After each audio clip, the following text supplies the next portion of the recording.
नमस्कार, आप सबका चैनल पर बहुत बहुत स्वागत है। आज प्रस्तुत है बहुत ही प्यारा तीज स्पेशल गीत। भोले बाबा डमरू वाले, जीवन हमार तोहरे हवाले।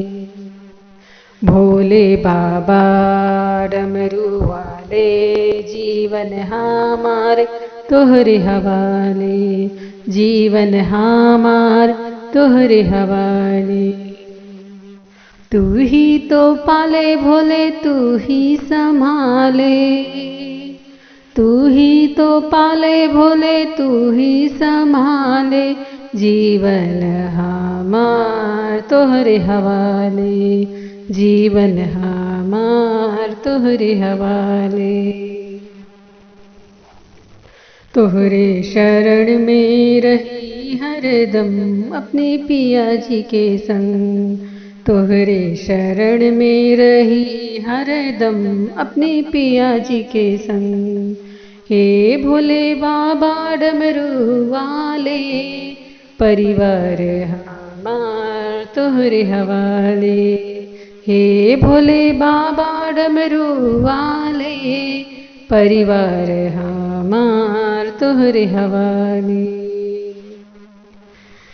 भोले बाबा डमरू वाले, सुहाग हमार तोहरे हवाले। भोले बाबा डमरू वाले, सुहाग हमार तोहरे हवाले। जब तक जी हम सुहागन जी हम, जब तक जी हम सुहागन जी हम।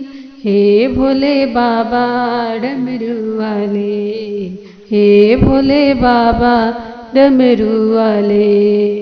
नैया जीवन तोहरे हवाले। नैया जीवन हमार तोहरे हवाले।